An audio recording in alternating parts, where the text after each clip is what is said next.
वो किसी का शासन हमारे ऊपर है तो हमने शब्द दिया प्रशासन। योग बात करता है अनुशासन की। मुझे लगता है कि मूर्ख आदमी ही ओबीडियंट हो सकता है।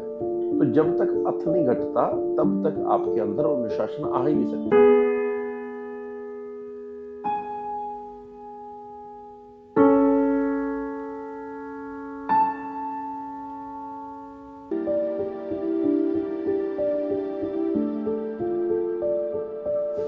नमस्कार, हमारी योग दर्शन के ऊपर सीरीज चल रही है।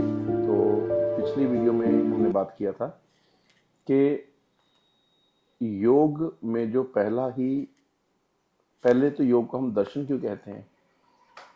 हालांकि सूत्र नाम से लोग जानते हैं इसको, लेकिन ये पिछली वीडियो में आपको मिलेगा कि दर्शन कहना इसे क्यों ज़्यादा उचित है। सूत्र कहना गलत नहीं है, लेकिन दर्शन क्यों है ये। दूसरा हमने बात किया था अथ का अर्थ क्या है। उसके बाद हमने क्या, जैसे अथ योग अनुशासनम, तो हमने बात कर लिया अथ के ऊपर, फिर हमने बात किया था योग के ऊपर। अनुशासन के ऊपर थोड़ा सा बोले थे, लेकिन मुझे लगता है कि थोड़ा सा और डिटेल में समझना चाहिए, क्योंकि अनुशासन शब्द जो हम सामान्य भाषा में लेते हैं, हम उसको समझते हैं ओबीडियंस, आज्ञाकारी। आज्ञाकारी नहीं है अनुशासन। तो पहले तो ये देखना चाहिए कि ये बना कैसे है, अनु प्लस शासन। अच्छा, अगर मेरे ऊपर किसी और का जोर चले, यानी कि मैं जैसा बिहेव कर रहा हूं, मेरे बिहेवियर के ऊपर, मेरे स्वभाव के ऊपर, मेरे कार्य के ऊपर किसी और का अगर शासन चले, तो ये हो गया प्रशासन। तो आपने ये शब्द सुना होगा प्रशासन, एडमिनिस्ट्रेशन जिसको करते हैं ना, एडमिनिस्ट्रेटर का भी यही है, एडमिनिस्ट्रेट, जो बाहर से आपको मिनिस्टर, जो बाहर से आपको ऑर्गेनाइज करे। तो वही शब्द एडमिनिस्ट्रेशन का ही शब्द बन गया प्रशासन। प्रशासन शब्द हमारे हिंदुस्तान में तब आया जब यहाँ पे अंग्रेज हिंदुस्तान में आए थे। तो वो स्वशासन नहीं था हमारा, वो प्रशासन था। इसलिए वो किसी का शासन हमारे ऊपर है तो हमने शब्द दिया प्रशासन। योग बात करता है अनुशासन की, ये प्रशासन की बात नहीं करता। तो अनुशासन का मतलब ये है कि इस तरह से नहीं आपको मानना कि पतंजलि ने कहा या किसी और ने क्या, किसी भगवान ने कहा। इस कारण से अगर आप मानोगे भी तो कैसे ही मानोगे। ओबीडियंस में क्या होता है, हालांकि ओबीडियंस हिंदुस्तान में अब हम प्रमोट करने लग गए, हम इसके बारे में बहुत तारीफ करते हैं कि जो ओबीडियंट होता है बच्चा वो अच्छा। मुझे लगता है कि मूर्ख आदमी ही ओबीडियंट हो सकता है, और भारत की संस्कृति हमें ओबीडियंट होना नहीं सिखाती, ना ही हमारे धर्म हमें ओबीडियंट होना सिखाते हैं। हम कई बार अपनी मर्जी से कुछ एग्जाम्पल चुन लेते हैं। जैसे गीता में देखो तो कृष्ण ने उसको ये नहीं बोला कि मैं तो जो हुक्म दे रहा हूं तुम्हें ऐसा ही करना होगा। गीता, वो कृष्ण है, वो तो हुक्म भी देते तो चल जाता, लेकिन उन्होंने अर्जुन की जो तृष्णा है, जो उसका संकोच है, जो उसका क्वेस्ट है, उसको एड्रेस करके उसको दूर करने की कोशिश की। तो आज के समय में हम कई बार अपने बच्चों के साथ हम उसको अनुशासन सिखाते हैं, डिसिप्लिन। हम उसे अनुशासन के नाम पे ओबीडियंस, डिसिप्लिन सिखाते हैं। लेकिन होना ये चाहिए था कि हमें पहले खुद अनुशासन का मतलब पता हो, अनुशासन की अहमियत पता हो। जैसे आपने मुझे कुछ बोला कि ये काम कर लो, मेरा मन नहीं है करने को, लेकिन मैं कर रहा हूं, तो उस करने में क्रिया तो होगी, भाव नहीं आया। तो अनुशासन जो है वो तब तक नहीं होगा जब तक आपका उसमें सकारात्मक भाव नहीं आया, जब तक आपका उस कार्य को करने में पॉजिटिव एसोसिएशन नहीं हुआ। या ऐसे भी कह लो, अणु हम बोलते हैं छोटे छोटे एटम को। जब तक आपकी कमांड छोटे छोटे अणु एटम तक पहुंच के सबको मिलके वो काम नहीं कर रही, मतलब काम करने में कोई डुअलिटी नहीं है। ऐसा नहीं है मेरे ब्रेन का एक पोर्शन बोल रहा है कि ये करना चाहिए, दूसरा बोल रहा नहीं करना चाहिए, तो आखिर में मुझे करना पड़ गया, क्योंकि जो करने वाला अथॉरिटी थी वो बड़ी थी। लेकिन याद रखना पड़ेगा कि जब हम ऐसा करते हैं तो एक पोर्शन अभी भी है वहां पे जो मना कर रहा था, लेकिन उसको करना पड़ गया। इसके कारण हम दुखी होते हैं। अनुशासन का अर्थ यही है कि जब तक अथ नहीं घटता पिछली वीडियो में हमने बात किया अर्थ को समझने के लिए। तो जब तक अर्थ नहीं घटता तब तक आपके अंदर अनुशासन आ ही नहीं सकता। तब तक आप किसी और के लिए फॉलो कर रहे हो, अपने लिए नहीं कर रहे। और ऐसे तो होता है कि एक आदमी कोई किसी आश्रम में जाता, उसके पीछे पीछे दूसरे चले जाते, फिर हम कोशिश करने लग जाते कि तीसरा भी जाए, उनको भी बताते हमारे आश्रम में बड़ी अच्छी अच्छी बातें बताते हैं, वहां पे आ जाओ। ये हम इसलिए करते हैं कि हम पॉलिटिक्स की गेम में खेलने लगे। हम अब अनुशासन जो है वो नहीं करते, हम प्रशासन बना रहे हैं। कि जैसे मैंने कई बार बोलता हूँ कि भारत में अभी हम तो वो संस्कृति है कि जहाँ पे एक पंडित, जाने माने पंडित, मशहूर पंडित का बेटा अष्टावक्र, जिसको उसके पिता ने श्राप दिया था, और वो खड़ा होकर अपने पिता के अगेंस्ट ही प्रचार करता है। तो हमने उसको भी ये नहीं बोला कि ये बच्चा कुपित है, हम उसको अष्टावक्र गीता, कभी मौका लगे हम उसके ऊपर बात करेंगे।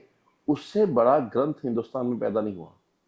तो हम दबाने वाली संस्कृति नहीं है, हम दूसरे को विरोध से खुद को बड़ा करते हैं। थोड़ा सा समझा देता हूं।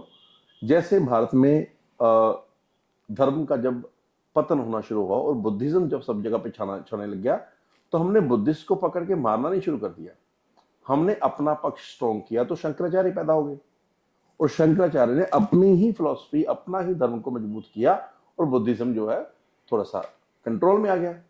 अगर हमें नहीं पसंद बुद्धिज्म का, तो हमने उसको, बुद्धिस्ट को मारना नहीं शुरू कर दिया। ये भारत है, किसी और देश में होते तो कुछ शायद इसका आलम अलग होता।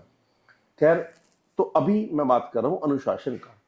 अनुशासन जो है, अनुशासन है वो आपका स्वयं का शासन है, जो आपका अपना शासन है। तो अनुशासन जब तक वो ओबीडियंस नहीं है, वो डिसिप्लिन नहीं है।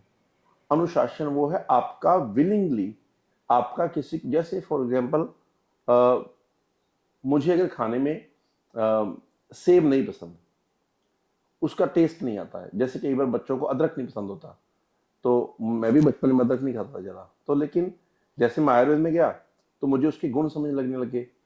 तो अब मैं खाऊंगा खाना तो अदरक जरूर रखूंगा साथ में, या खाना बनाऊंगा तो खूब सारा अदरक डालता हूँ उसमें। अगर मुझे उसका जरूरत लग रही है, अगर मौसम उसके अनुकूल है तो मुझे जरूरत लगी तो मैं खाऊंगा। अब बचपन में अगर कोई किसी को डांट के, मुझे कोई डांट के अदरक खिला भी देता तो क्या ही खिलाता, कितना ही खिलाता। तो ये तो हो गया ओबीडियंस, जो योग दर्शन में नहीं चाहिए। हमें चाहिए, जब मुझे ज्ञान हो कि मैं ऐसा क्यों करूंगा, तब उसको हम बोलेंगे अनुशासन। जब मेरे अनु अनु, मेरे रोम रोम तक, अभी यही तो हो रहा है।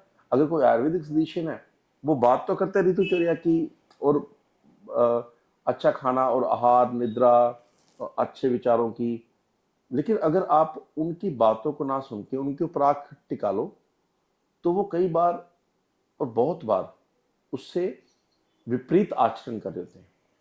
तो इसलिए अगर हमें खुद ही ग्रंथ के ऊपर विश्वास नहीं है, दूसरे को भी नहीं होता। तो अभी है अनुशासन। अनुशासन का अर्थ यही है कि जब तक मेरे रोम रोम से एक ही आवाज ना आए और उसमें विरोध आभास की आवाज नहीं रहेगी, तो हो गया अनुशासन।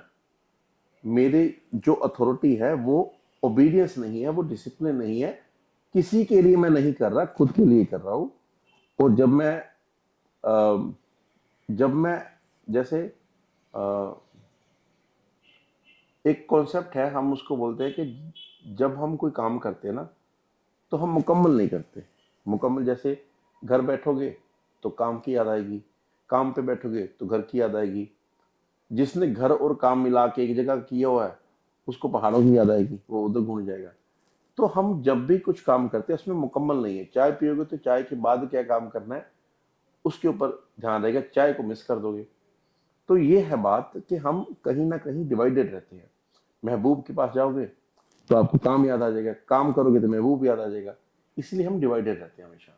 तो इस डिवाइडेड भावना से अगर आप किसी के पास पहुंच भी जाओगे, दिमाग में काम लेके महबूब के पास पहुंचोगे, या महबूब के पास बैठे हुए आप घूमने का सोच रहे हो या कुछ और सोच रहे हो, तो कुछ मिस करोगे। तो योग इस तरह के आदमी को नहीं बुला रहा, वो उसी को बुला रहा है जिसके पास अनुशासन है, जिसके अंदर ये आवाज आने लगी कि अब मुझे योग करना, और वो आवाज जो है वो रोम रोम तक से आ रही है। तो ये है अर्थ अनुशासन का। तो अभी तक हमारा क्या हुआ, अथ योग अनुशासनम।